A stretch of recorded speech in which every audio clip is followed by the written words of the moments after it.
할렐루야, 반갑습니다. 벌써 가을의 바람이 불어오고 있습니다. 시간은 굉장히 빠르게 지나가고 있습니다. 코로나 사태로 인해서 우리가 정상적인 예배를 드리지는 못하지만 하나님 앞에 드리는 마음만은 우리가 정성을 다하는 그러한 마음을 가지고 예배를 드려야겠습니다. 오늘 본문 말씀은 마태복음 21장 18절부터 22절 말씀이 되겠습니다. 말씀 주제는 열매 맺지 못한 무화과 나무의 비유에 대해서 우리가 다시 한번 생각을 해보고 은혜를 받는 시간을 갖도록 하겠습니다. 이른 아침에 성으로 들어오실 때 시장하신지라 길가에서 한 무화과 나무를 보시고 그리로 가사 잎사귀 밖에 아무것도 얻지 못하시고 나무에게 이르시되 이제부터 영원토록 내게 열매가 맺지 못하리라 하시니 무화과 나무가 곧 마른지라. 제자들이 보고 이상히 여겨 가로되 무화과 나무가 어찌하여 곧 말랐나이까? 예수께서 대답하여 가라사대 내가 진실로 너희에게 이르노니 만일 너희가 믿음이 있고 의심치 아니하면 이 무화과 나무에게 된 이런 일만 할 뿐 아니라 이 산더러 들려 바다에 던지우라 하여도 될 것이요 너희가 기도할 때 무엇이든지 믿고 구하는 것은 다 받으리라 하시니라. 호산나 소리와 함께 나귀를 타고 예루살렘에 입성한 예수님께서는 정말로 많은 사람들의 환영을 받았습니다.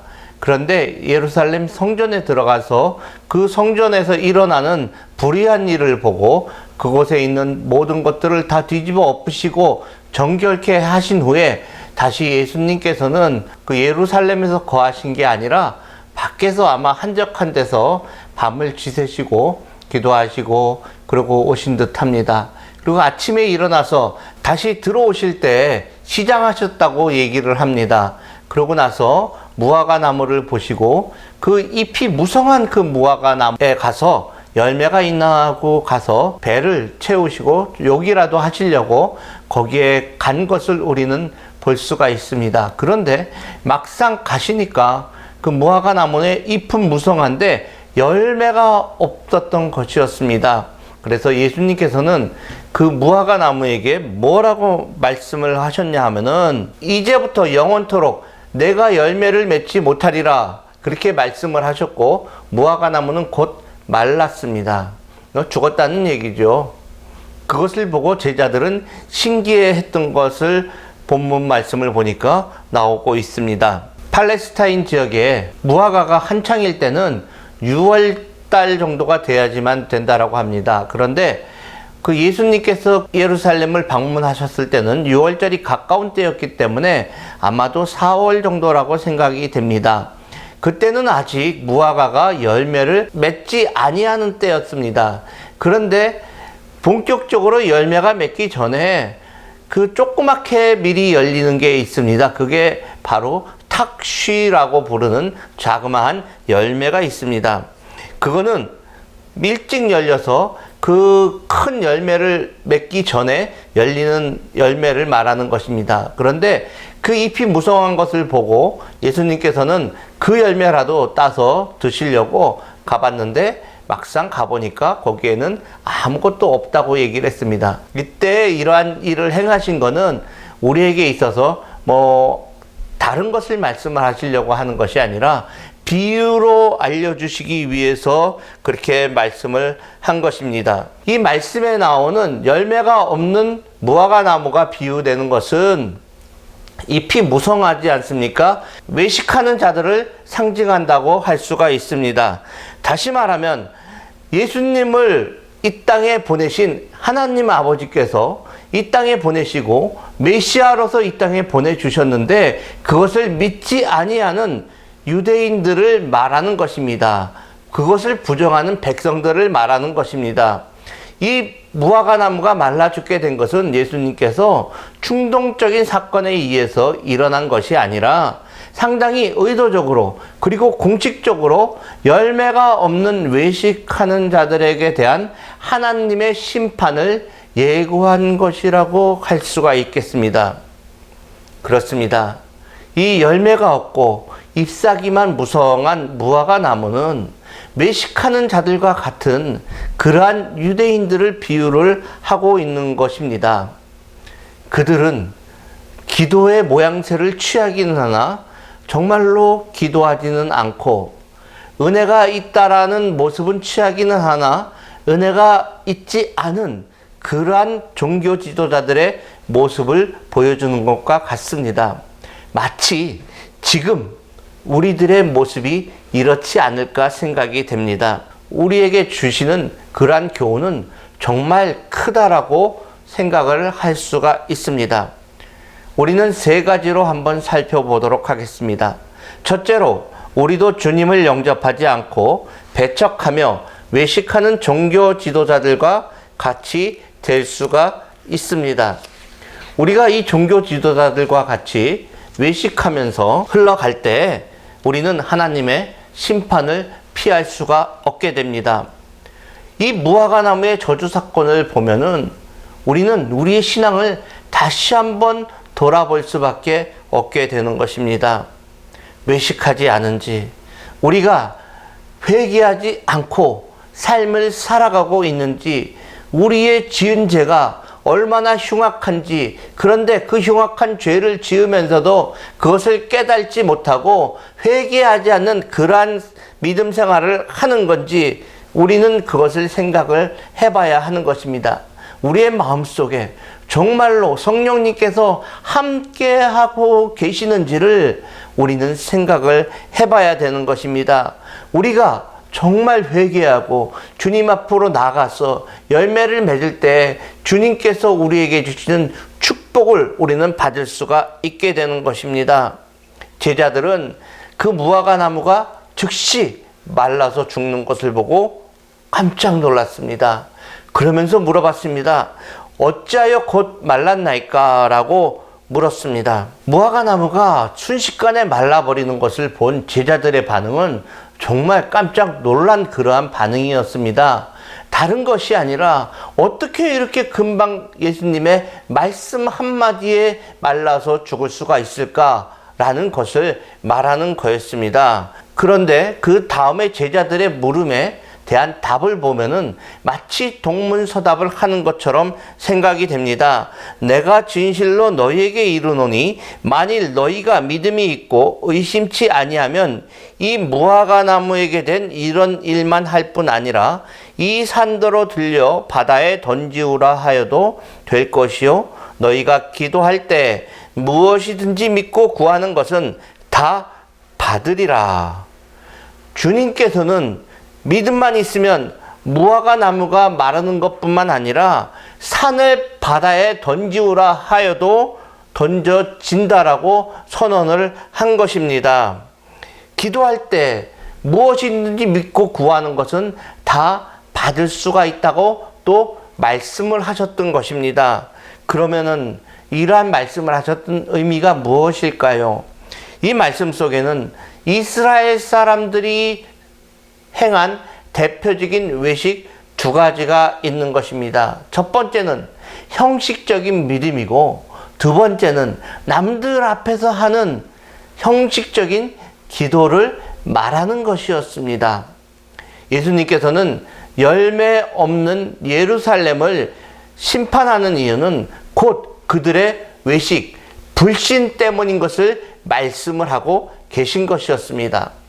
이스라엘에 대한 전체적인 섭리는 하나님께서 택한 백성이었습니다. 그런데 그 택한 백성들이 믿음 위에서 서 있기를 원했지만은 그 이스라엘 백성들은 그 믿음을 형식으로 이끌고 가서 자기들의 이익을 위한 마치 종교인들과 같은 그러한 행동을 했기 때문입니다. 자기의 이익을 위해서 소망 없는 사람처럼 행동을 하였고, 믿지 않는 사람들과 똑같은 그러한 행동을 했기 때문에 기도는 했는데 기도하는 폼만 잡았고, 하나님께 대한 정말로 정성된 기도가 마음에서 우러나오고 하나님과 교통하는 그러한 기도가 없었던 것을 예수님께서는 알았던 것입니다. 그들이 만약에 정말로 하나님과의 교제가 있었다고 하면은 메시아 되신 예수 그리스도가 이 땅에 온 것을 안 믿을 수가 없는 것입니다. 우리가 하나님의 사역을 할 때 우리는 예수 그리스도의 종이라는 것을 잊어서는 안 되는 것입니다. 예수님께서는 정말로 무한히 인내하시고 사랑을 주시는 분이시지만은 우리가 마치 무화과나무처럼 열매를 맺지 아니할 때는 저주하여서 말라 죽게 만드시는 그러한 분이기도 한다는 것을 우리는 알아야 합니다. 우리는 경외하는 마음으로 주님을 믿고 말씀을 믿고 따르는 주님의 제자가 되어야 할 것입니다. 그래서 열매 맺지 않는 무화과 나무가 되는 것이 아니라 풍성한 열매를 맺는 정말 하나님의 진실한 제자들이 되기를 주의 이름으로 축원합니다. 두 번째로 기억해야 될 사실은 예수님께서는 지금 심판하고 계시다는 것입니다. 왕권을 행하고 계시는 것이에요. 하나님의 아들로서 삼위일체 되신 예수 그리스도는 이 땅에 오셔서 우리에게 왕권을 행하고 있는데 우리가 그 왕의 말을 듣지 아니하고 우리가 우리의 뜻대로 행한다고 하면은 반대로 행한다고 하면은 우리에게 있어서 돌아오는 것은 심판밖에 없게 되는 것입니다. 우리는 회개할 기회를 얻었습니다. 예수님께서 십자가에 달려 돌아가심으로 말미암아 우리의 죄를 다 사해 주셨는데 우리가 주님을 믿고 우리의 죄를 회개하고 주님 앞으로 나아가기만 하면은 우리는 구원을 얻을 수가 있게 되는 것입니다. 그렇지만은 그렇지 않을 때는 예수님께서는 우리를 온전히 계수하고 계시기 때문에 그에 대한 대가가 우리에게 따라온다는 것을 알아야 하는 것입니다. 우리에게 있어서 종말은 언제일까요? 이 세상 전체가 다 종말로 들어가는 때도 있지만은 우리가 주님 앞으로 가는 그때가 바로 우리 개인에게 있어서는 이 땅에 있어서 고별을 말하는 것이기 때문에 이 세상과의 종말을 얘기한다라고 말할 수가 있는 것입니다. 얼마 전에도 장례식에 다녀왔습니다. 그런데 정말로 진실하게 믿고 하나님의 말씀대로 살았던 그분의 얼굴은 돌아가신 후에도 얼굴이 온화하고 편하게 하나님의 품으로 갔다는 것을 우리는 알 수가 있는 것입니다. 외식하는 그 예루살렘은 예수님이 그 무화과 나무 사건이 있은 지 40년 후에 정말로 돌 하나도 올려지지 않고 다 멸망하는 그러한 사건이 일어났던 것을 우리는 알고 있습니다. 사람들은 그 무화과 나무가 말라버리는 것만 신기하다고 생각을 합니다. 우리가 병이 낫고 치유가 되고 멀쩡한 우리가 병을 얻게 되는 것도 이적이라고 할 수가 있는 것입니다. 이 코로나 사태를 보니까 순식간에 죽음으로 갈 수 있다는 것을 우리는 알게 되는 것입니다. 우리가 언제 어떻게 주님 앞으로 가게 될지 우리는 모르는 것입니다. 어떻게 당장 1초 후도 우리는 모르는 그러한 상황 속에서 살아갈 때 우리의 삶의 모습은 어떠한 모습이 되어야 할까요? 이제 정말로 진실로 감사하고 회개하고 우리는 하나님 앞에 열매를 맺는 주의 제자로서 살아가는 그러한 삶을 살아야 할 것입니다. 세 번째로 우리가 기억해야 할 것은 무화과 나무를 통해서 예수님께서 우리에게 비유로 말씀을 해주고 있다는 것을 우리는 알아야 하는 것입니다. 예수님께서는 정말 제자들을 깨우치기 위해서 그 따라다니는 많은 사람들을 깨우치기 위해서 비유로 말씀을 해주고 계십니다. 알아듣기 쉽도록 얘기를 하고 계셨던 것이었습니다. 그런데 그것을 제대로 깨닫지 못하고 자기 나름대로의 생각을 더해서 그것을 행하고 있는 그 제자들을 볼 수가 있습니다. 이스라엘 민족을 볼 수가 있습니다. 우리는 열매 맺는 신앙을 가져야 하는 것입니다. 하나님의 사랑을 널리 전파를 하고 많은 사람들에게 땅끝까지 복음을 전하는 사명자로서의 그 사명을 가지고 우리는 나아가야 하는 것입니다. 어려움을 이겨내지 못하고 실족하는 많은 사람들, 우리의 자손들을 위해서 우리가 기도하고 가르쳐주고 깨닫게 해야 하는 것입니다. 이 세상에서 타락하고 방종하는 그러한 자손들에게 우리는 그러한 것을 하지 못하도록 말려야 하는 것이고, 말씀이 들어가는 사람으로 만들어서 무엇이 잘못됐구나 라고 깨달을 수 있는 그러한 제자의 삶을 살아가도록 우리는 만들어야 하는 것입니다. 우리는 잡초가 아닙니다. 열매를 맺도록 세워진 과일나무입니다. 우리는 그 과일나무로서 우리가 열매를 맺어야 하는 것입니다. 우리 후손들에게, 아니 세상 사람들에게 세상적으로 출세하고 부를 쌓고 명예를 쌓고 하는 것이 다가 아니라, 우리가 해야 될 것은 이 세상보다는 하나님 아버지의 말씀대로 살아가고 우리의 삶이 은혜의 삶으로 살아가게 되고, 그 다음에 열매를 맺고 순종하고 말씀 안에서 기도하는 삶을 살아가는 것이 더 중요하다는 것을 우리가 가르치고 알려줘야 하는 것입니다.